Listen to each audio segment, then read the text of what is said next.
Hey everyone, thanks for joining me. Welcome to another segment of This Monstrous Life. I'm going to talk to you today about two movies, and in particular two characters, one from each movie. They are separated by more than a half century, but they share a similar dilemma. So the first movie I'm going to talk about is the most recent Marvel movie, Thunderbolts, which is quite a good movie, by the way. I really enjoyed it. There's a character in that film named Bob, who's played by Lewis Pullman. And if you don't know, that's his father is also an actor. You might have heard of him, Bill Pullman.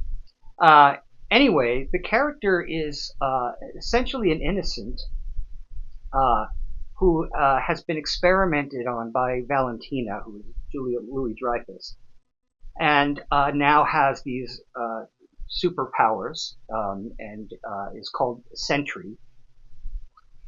And he ends up in a rather difficult situation because of his history. Now, many years before Thunderbolts, 1954 was a movie called Forbidden Planet.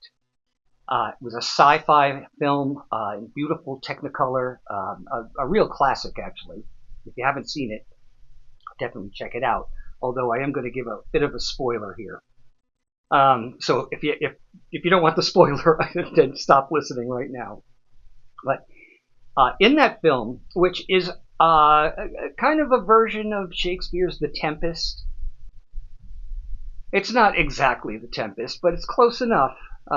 Anyway, Walter Pidgeon plays Morbius, a man who is living on a distant planet with his daughter Altera, who is played by the lovely Anne Francis. And they've been living there, by themselves very peacefully for a long time. They had originally come on a ship called the Bellerophon with a lot of other space travelers. But along comes Leslie Nielsen as Commander John J. Adams, and he arrives there with his crew, and they're supposed to do basically a welfare check on the Bellerophon party. And what they discover when they're there is that the rest of the party had been killed by some great creature that was unseen. And then when the rest of the party tried to take off in the Bellerophon to leave the planet, the ship was incinerated upon liftoff. What this comes down to is Morbius had been exploring the civilization that had existed on this planet many years before. Very highly advanced, far more advanced than Earth people were at that time, even though we could apparently fly to other galaxies and so forth. But these people were so intelligent, they were able to create a machine by which you would merely have to imagine something when you're wearing this machine, and it would actually become real right there in front of you. Which was great, and Morbius used it in a lot of very positive ways. But when Leslie Nielsen's character suggests that they should leave with them the planet, all of a sudden Leslie Nielsen's spaceship gets disabled. Several members of his crew get killed by a mysterious force, and they're not sure what it is, although Morbius claims, it's got to be the same monster that killed the Bellerophon crew. So here comes the spoiler. All right. As it turns out, because Morbius had been playing around with this amazing machinery that the Krell had invented long ago, his intelligence had been boosted, and he was able to use that machine to do good. However, what he forgot about was a little Freudian bit known as the id. In Freudian's theories, there was the ego, the superego, and the id was the dark part of your personality, the beast, the monster, the untamable, all the things that make an evil person evil, basically. And so when Morbius would go to sleep, the id would take over and utilize the machine to become this monster that would then disable the spaceship and kill members of the crew.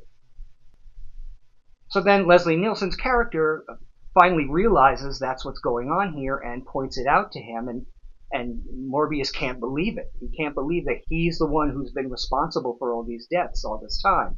And he must confront his own dark self in the form of this id to say, I give you up.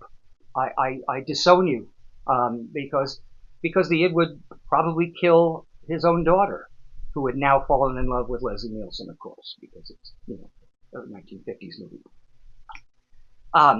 So that's what happens in Forbidden Planet. Now, in Thunderbolts, the character of Bob, as I said before, is instilled with these amazing superpowers. But what Valentina didn't think about was the fact that Bob previously had a troubled life and had been in trouble with the law and anger issues and so forth. And once he becomes this character now called Sentry, he begins to realize that he is a god, and so turns against Valentina. And of course, then the I almost called them the new title of the movie. That was close. The Thunderbolts have to go up against him to fight him. And it ends up very much like Morbius in Forbidden Planet, where Bob needs to confront his own dark side and defeat his own dark side, because he's the only one who can do it. Which leads to, a terrific climax, action-packed climax.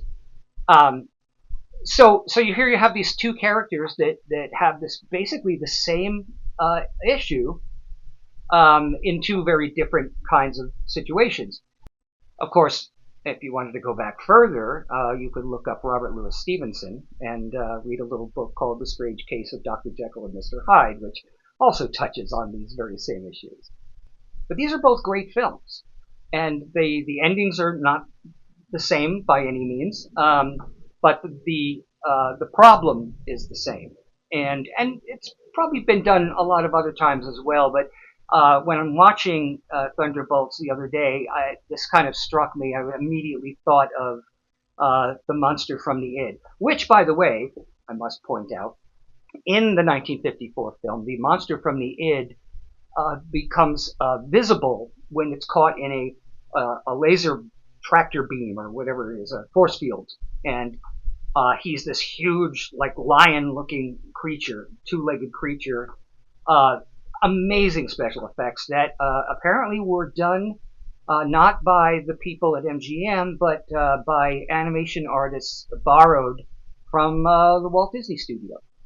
And it was always the scene in the film that all of us young science fiction buffs couldn't wait for, because it's really super cool. So anyway, again, if you haven't seen Forbidden Planet, go check it out, or watch it again, because it's that good. And go to see Thunderbolts. It's a good time. It's a lot of fun. All right, cool. Frank out.